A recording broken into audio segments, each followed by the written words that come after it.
In this lesson, we'll be covering 3.6, equations of parallel and perpendicular lines. So we've already looked at slope and how to find the slope of a parallel or perpendicular line, but now we need to actually be able to write its equation and know what that line is going to look like whenever we graph it.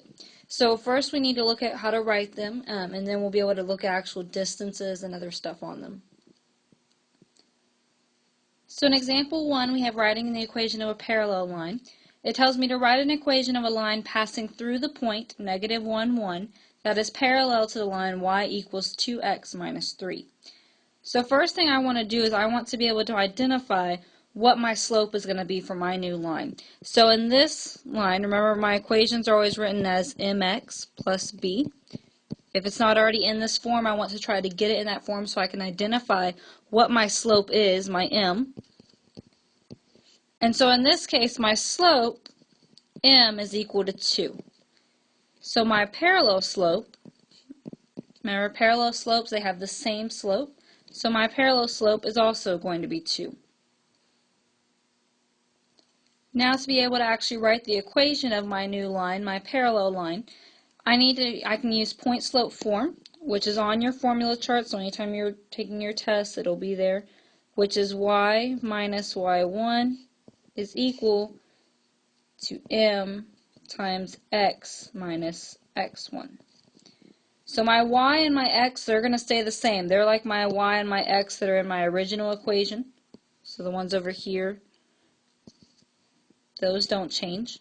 But my x1, y1, I'm going to use my actual point. So this point that I have up here, I'm going to go ahead and label it my x1, y1, and that's what I'm going to plug in.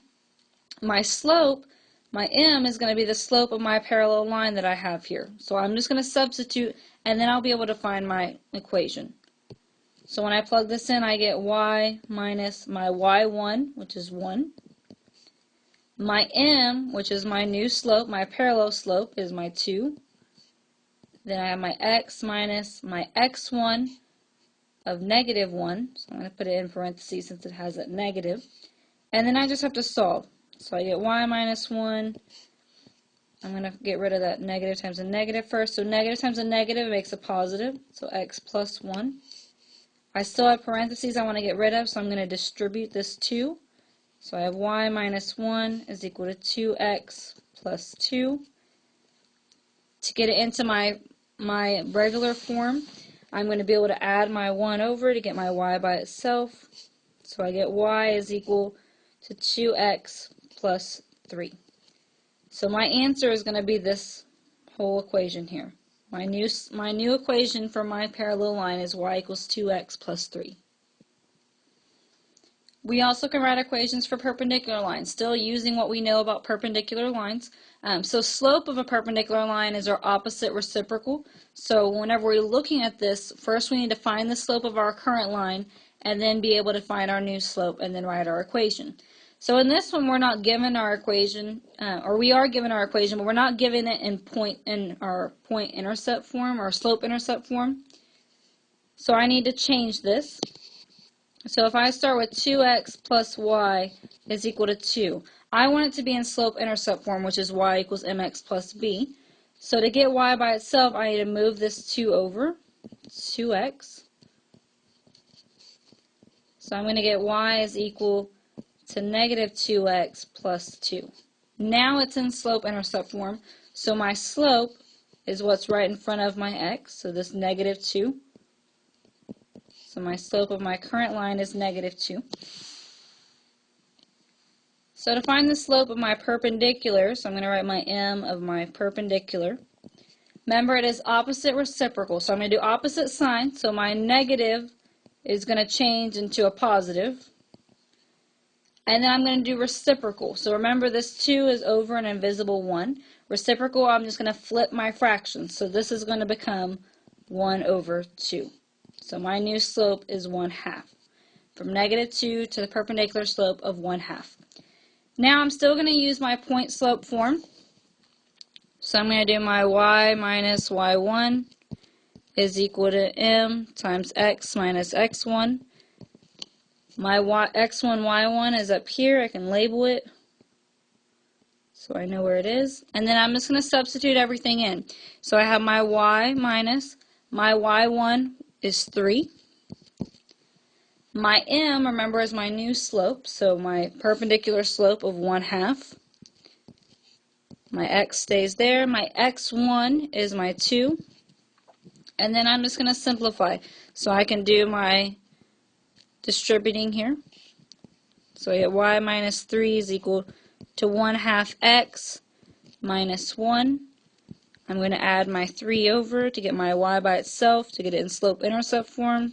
So I'm going to get y equals 1/2 x plus 2. So my answer is just going to be y is equal to 1/2 x plus 2. In example 3, then we have finding the distance from a point to a line. Remember, the distance from a point to a line is going to be that perpendicular line. The shortest distance is that perpendicular line going straight from that point to the line. So if I want to find the distance here, I need to be able to know what that perpendicular line's equation is going to be. So first, I need to just find the perpendicular line. So I'm going to do it just like we did the last problem. First, I want to identify my slope in my problem. So I have the slope here is what's right in front of my x. I just have a negative, remember, so that means a -1. So I have my invisible 1 there. So my slope for my perpendicular line is going to be opposite reciprocal, which just change the sign, flip the fraction. This 1 is over a 1. So I change my sign, it becomes positive. I flip my fraction, it's still a 1.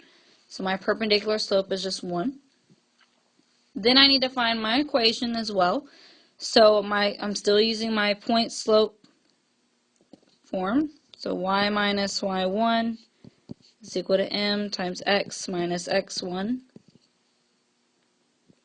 My points are going to be my x1, y1 up here. So I'm just going to substitute. So y minus y1 was 0. My m is my new slope, so of 1. Then I have x minus my x1 of 1. That 0 is going to go away. I can't subtract 0. It's still going to be y.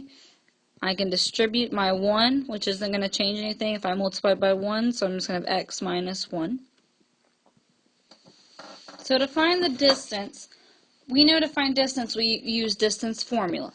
Okay, for distance formula, we would need 2 points. Right now we only have 1. We know that our perpendicular line goes through this 1, 0. But our original line, we don't know where those intersections are. If we have these perpendicular lines, we would have one line that would have a negative slope and one line that would have a positive slope, and they would be intersecting at right angles. So we know 1 point on one of our lines, but to know the distance from that point to the other line, we would need to know the intersection point. So we need to be able to find the intersection. To do that, we do a system of equations. So if I use my 2 equations that I have, I can substitute one in for the other. So if I start at my system of equations, I have y equals negative x plus 3. And I have the equation that we found of y equals x minus 1. Notice they are both equal to y, so I can use transitive property and I can set them equal to each other. So I can do x minus 1 is equal to negative x plus 3. To solve it, I'm going to get my x's together, so I like to keep my x positive, so I'm going to add x to both sides. 1x plus 1x gives me 2x. I need to get my x by itself, so I'm going to add this 1 over. So I get 2x is equal to 4. And then I divide by 2 to get x by itself. So x is going to be equal to 2. I still need to know y, so I need to plug this back into one of my equations. So if I plug it into this one, I get y is equal to 2 minus 1. So y is equal to 1. So my point of intersection is just going to be those two x and y together in one coordinate point. So I have my 2, 1. That's my intersection point. And so now I need to be able to go back and I'm actually going to find the distance between these 2 points. Okay, I have those points, but now I need to know the distance if I want to find how far apart they are. So we're going to go all the way back. We're going to take away all these steps that we've done just because I need more room. And we're going to actually use distance formula. If we want to find the distance between 2 points, we use distance formula. So distance formula is our d equals the square root of our x2 minus x1 squared plus y2 minus y1 squared. Every time I do this, I always label my points, so I have my x1, y1, it doesn't matter which order I do them, and my x2, y2, and then I'm going to plug them in, so I get my d is equal to my x2 of 2 minus my x1 of 1 squared, my y2 of 1 minus my y1 of 0 squared. I'm going to keep solving it. I really encourage you, don't just let your square root disappear. Make sure you keep copying it down, otherwise you might forget it later. So 2 minus 1, I get 1 squared. 1 minus 0, I get 1 squared. 1 squared gives me 1. 1 squared gives me 1. So I get the square root of 2, which is approximately 1.26. And so these would be my final answers, either the approximation or I would also accept the square root of 2. It's a lot of steps, but just work through them one by one until you get through it.